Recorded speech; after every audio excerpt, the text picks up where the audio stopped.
Lectura del libro de Isaías.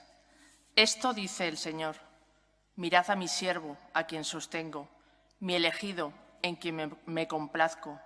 He puesto mi espíritu sobre él. Manifestará la justicia a las naciones. No gritará, no clamará, no voceará por las calles. La caña cascada no la quebrará, la mecha vacilante no la apagará. Manifestará la justicia con verdad.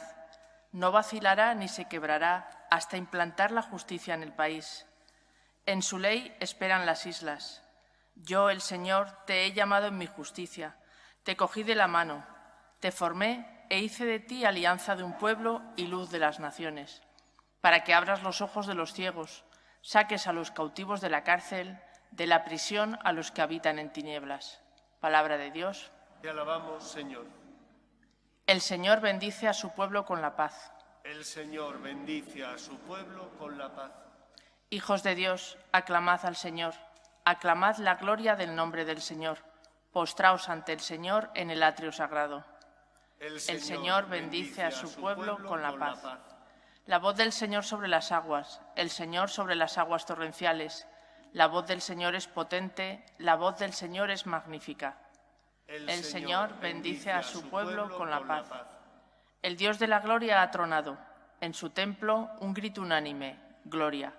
El Señor se sienta sobre las aguas del diluvio, el Señor se sienta como Rey eterno. El Señor bendice a su pueblo con la paz.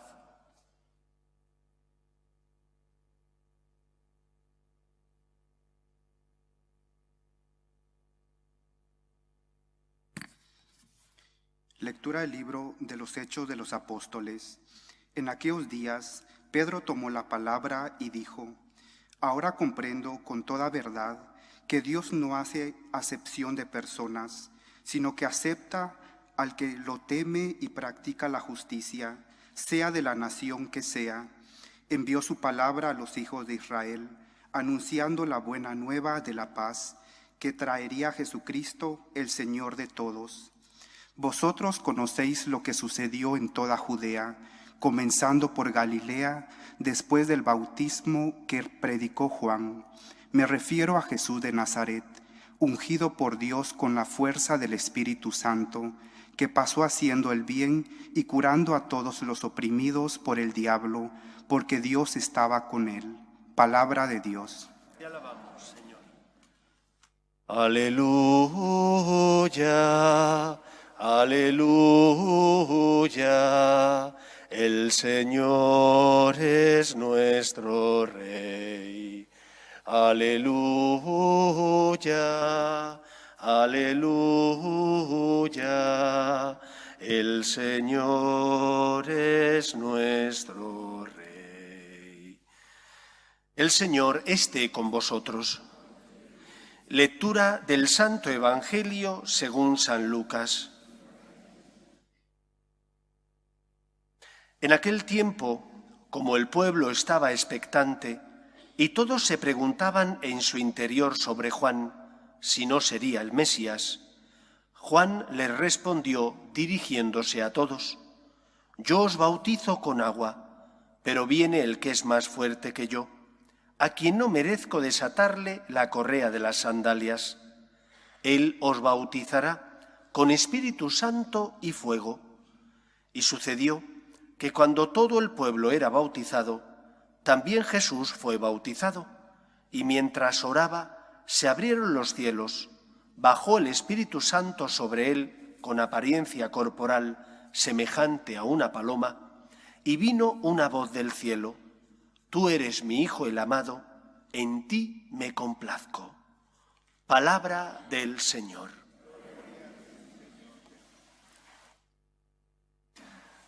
Puede parecer paradójico que todavía en la fiesta del bautismo del Señor mantengamos la decoración de la fiesta de Navidad, pero es que todavía nos encontramos en tiempo de Navidad.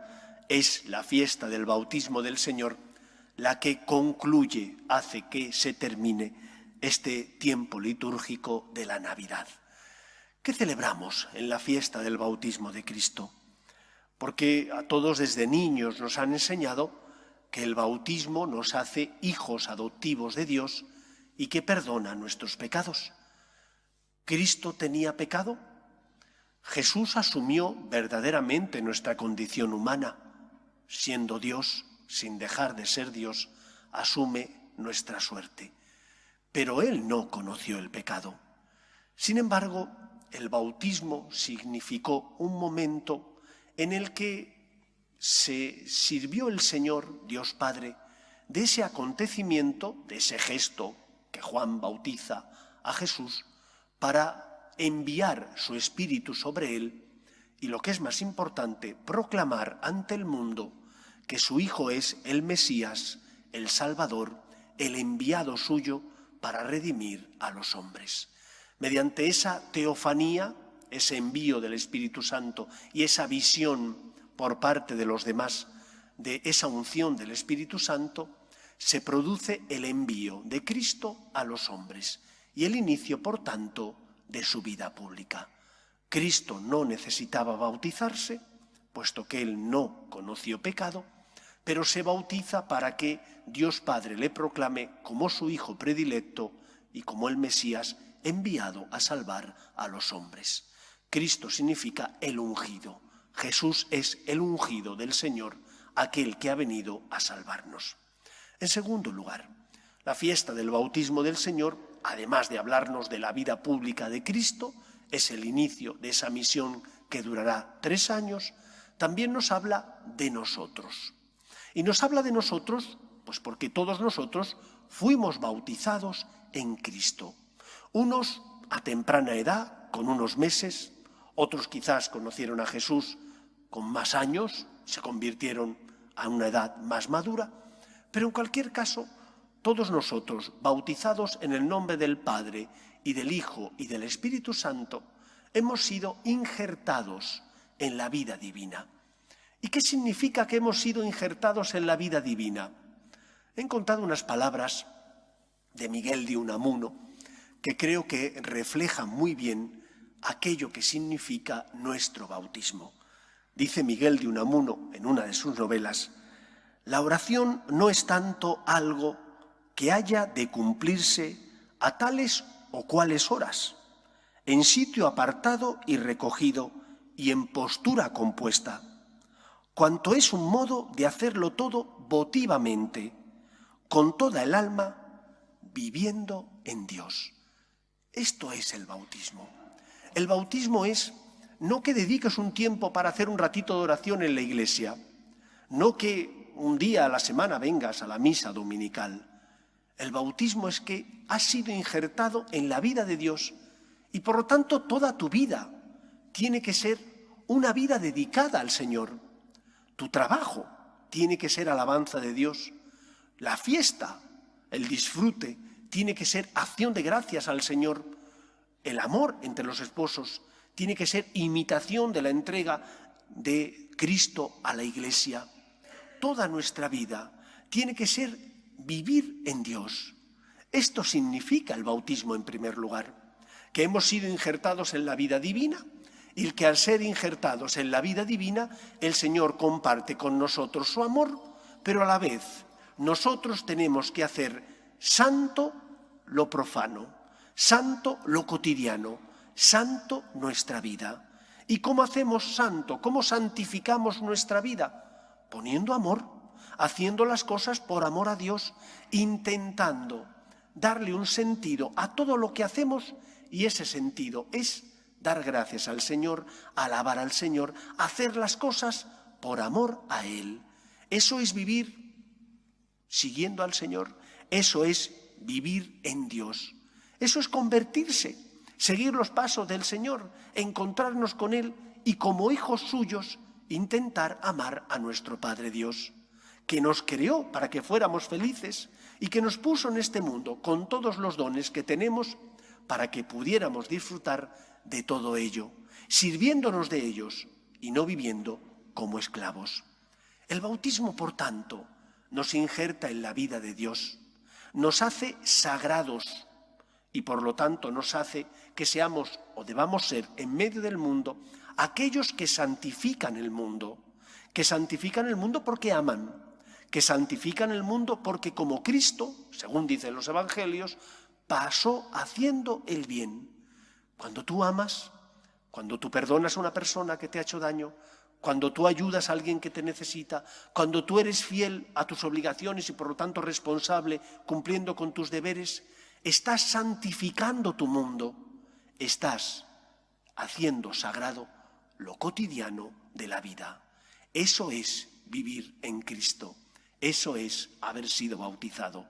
¿Qué hacemos con nuestra vida amando a los demás, poniendo amor y haciendo las cosas por amor a Dios?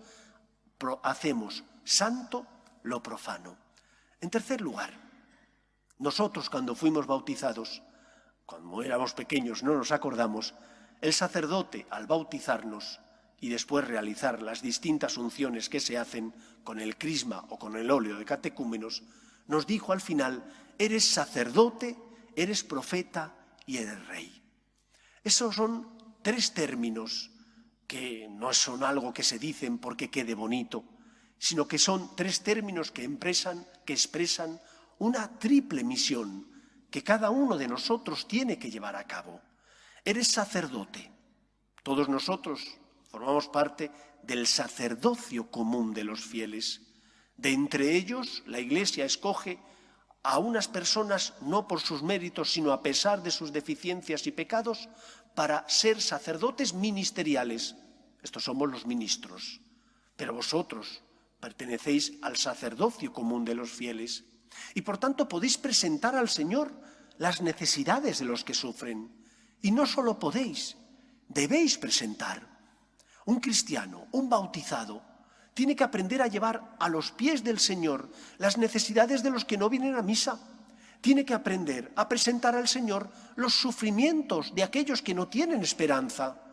Tú que tienes fe, tú que vienes a encontrarte con el Señor, tú que eres hijo de Dios, tienes que traer aquí ante el Señor las necesidades y súplicas de los que no creen o no están bautizados y no se han encontrado, por tanto, con el amor de Dios.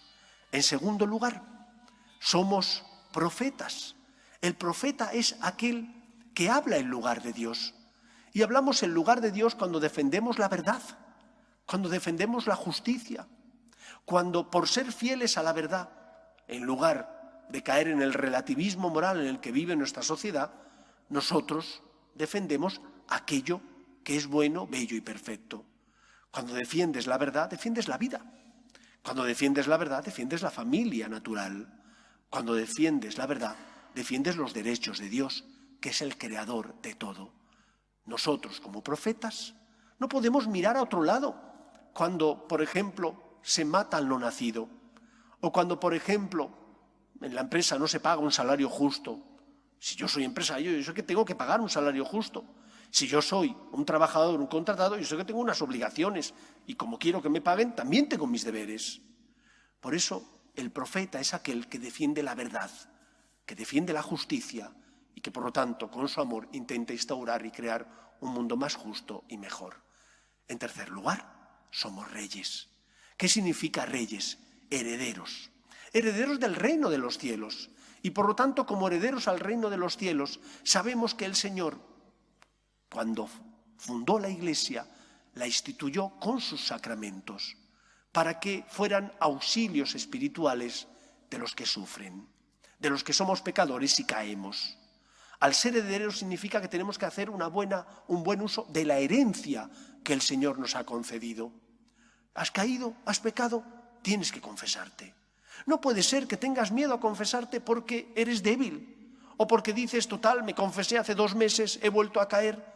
Donde abundó el pecado, sobreabundó la gracia. El heredero que es hijo tiene derecho a la herencia y tú que eres hijo de Dios tienes derecho al perdón de los pecados. Tienes derecho a estar en gracia pidiéndole al Señor perdón por lo que no has hecho bien. Acoge, acepta la dignidad que tienes y vive en consecuencia a la misma. No puede ser que los sacramentos, que son auxilios espirituales que Cristo instituyó para tu servicio, tú no te aproveches de ellos y tú no los recibas como debieras.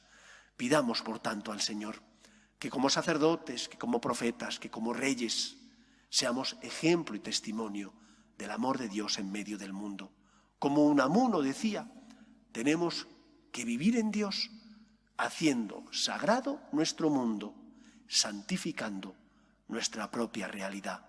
Rezar no es dedicar unos minutos a contemplar al Señor o tener unas oraciones vocales. Rezar es vivir en Dios y eso tenemos que hacerlo en las 24 horas del día. Que el Señor nos ayude.